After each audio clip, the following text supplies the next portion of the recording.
video kali ini saya akan menjelaskan tentang pertumbuhan dan perkembangan.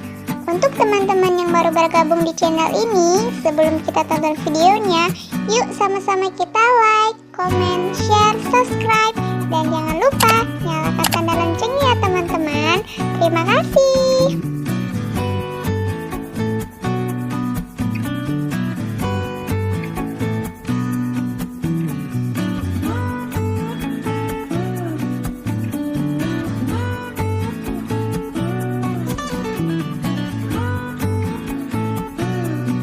Nah, teman-teman, hari ini kita akan mempelajari yang pertama, pertumbuhan dan perkembangan tanaman atau tumbuhan, dan yang kedua, perkembangbiakan tanaman atau tumbuhan.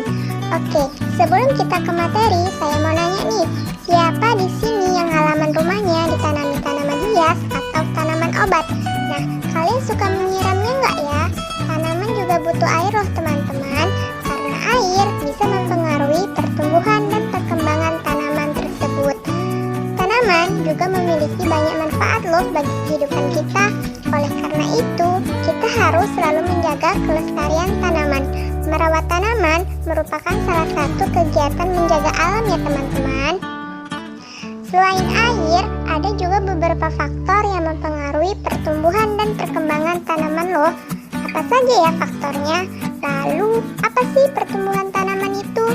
Terus, apa itu perkembangbiakan tanaman? Yuk, sama-sama kita simak materinya ya. Nah, yang pertama, faktor yang mempengaruhi pertumbuhan tanaman itu dibagi menjadi dua.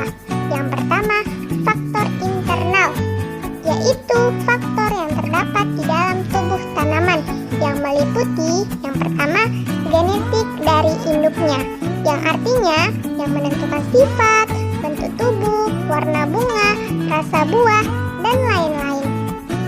Yang kedua, ada yang namanya hormon, yaitu zat yang berperan dalam mengendalikan berbagai fungsi tanaman. Faktor yang mempengaruhi pertumbuhan tanaman yang kedua adalah faktor eksternal, yaitu faktor yang terdapat di luar tubuh tanaman, yang meliputi yang pertama, nutrisi yang berupa pupuk. Yang kedua, cahaya matahari. Nah, cahaya matahari diperlukan untuk proses fotosintesis.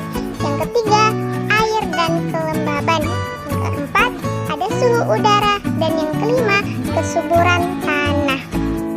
Bahasan yang selanjutnya adalah tentang perkembangbiakan tanaman. Tanaman berkembang biak bertujuan untuk melestarikan jumlahnya. Nah, perkembangbiakan tanaman dibagi menjadi dua, yaitu pertama, perkembangbiakan secara generatif, dan yang kedua, perkembangbiakan secara vegetatif. Cara perkembangbiakan yang pertama adalah perkembangbiakan secara generatif. Perkembangbiakan secara generatif adalah perkembangbiakan tumbuhan dengan cara menanam biji atau melalui penyerbukan. Nah, biasanya tumbuhan yang mengalami perkembangbiakan secara generatif adalah tumbuhan mangga, jeruk, semangka, dan lain-lain. Cara perkembangbiakan yang kedua adalah perkembangbiakan secara vegetatif.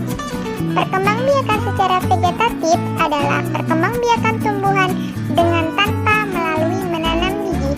Nah, perkembangbiakan secara vegetatif dapat dilakukan dengan dua cara, yaitu pertama, secara alami atau tanpa bantuan manusia, dan yang kedua, secara buatan atau dengan bantuan manusia.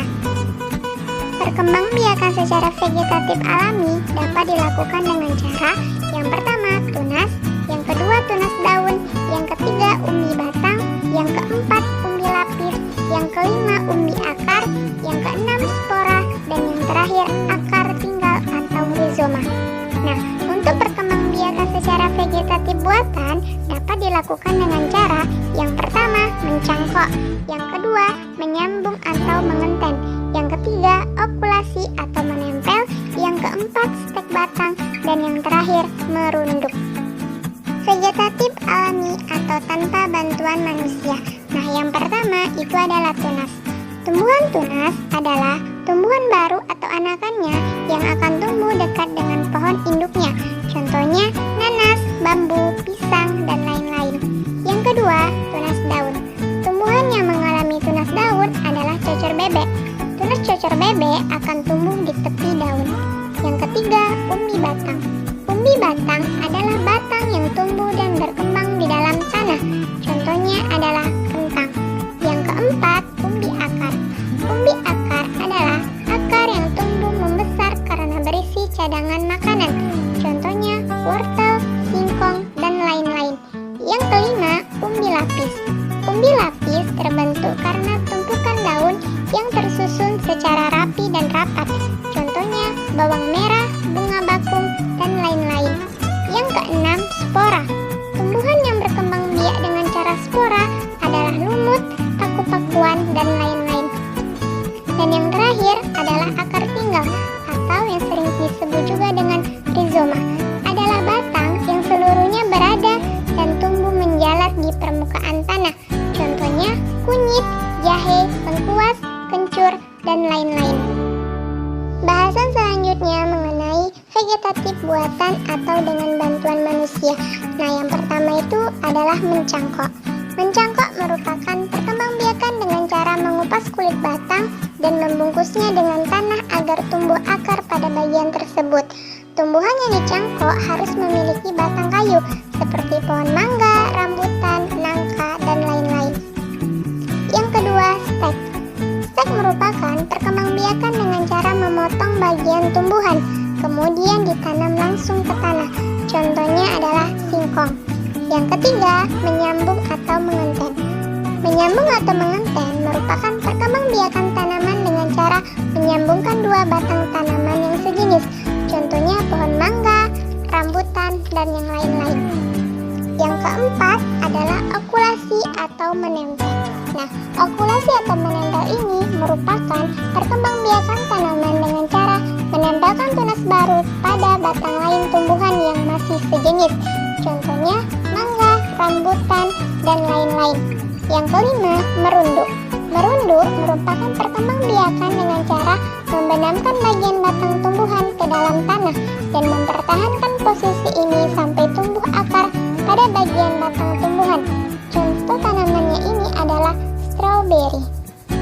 Nah, cukup sampai di sini penjelasan yang dapat saya sampaikan. Semoga bermanfaat ya teman-teman.